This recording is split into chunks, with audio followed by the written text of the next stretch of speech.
Good morning! Good morning mga mamshi. Kumusta po? Happy lunch!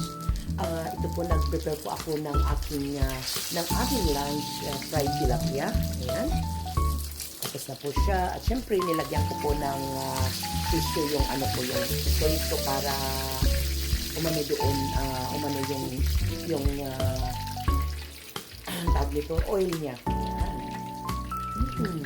Tapos, at the same time, nagluluto din po ako ng ampalaya. Kasi yan sila talaga ang magandang partner. So, before ko po ilagay yung eggs, binapati ko muna siya. Yung minimix ko muna before ko ilagay. Kumusta po kayong lahat? Ayan, happy Sunday dyan sa Pilipinas at happy Saturday dito sa Canada. Ayan, luto na po tayo. Busy na naman si Ma'am Sue ninyo kasi na off ngayon, kaya nabibisi na naman tayo. So may time na naman akong magluto sa aking kitchen. Tapos, ano ko po sa inyo, nagluluto po ako ng ampalaya. Hindi ko po nilalagyan ng toyo. Mas prefer ko lagyan ng salt. And then, sa ngayon, dati kasi nung nagluluto ako ng ampalaya, nilalagyan ko talaga ng kamatis. Pero ngayon di ko nilalagyan kasi kumakain si Daryl. So, ayaw niya ng may, hindi siya kumakain ng kamatis. Ayan na po. Binabarang ko na po siya ng asin. Parang natatakam na ako ngayon sa aking ulam. At syempre sa tilapia, hindi sila rin kumakain. So, ngayon, ang kakainin niya yung niluto ko kahapon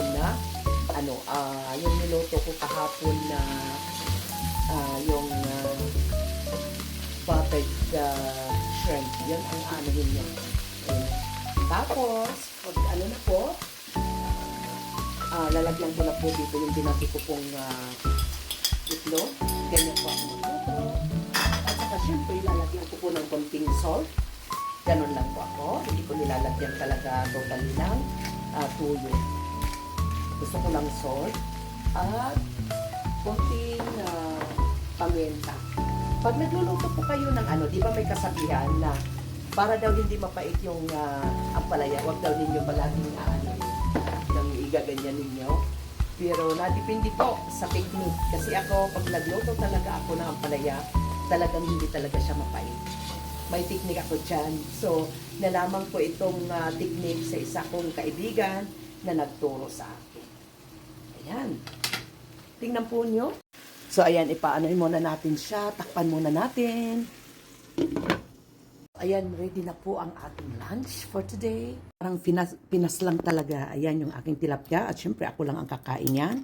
Tapos may sausawan at ito yung kay Darin, yung kahapon pa namin kasi hindi siya kumakain ng tilapia. At saka syempre meron ampalaya. Ayan. At syempre may gusto ko ang bagoong, meron din dito. At nagsaing lang po ako kasi hindi siya kumakain ng pangalawang araw. So ako ito yung gusto kong kainin talaga. So iniinit ko lamang po. Kain na po tayo, tara. Pwede na to. Thank you.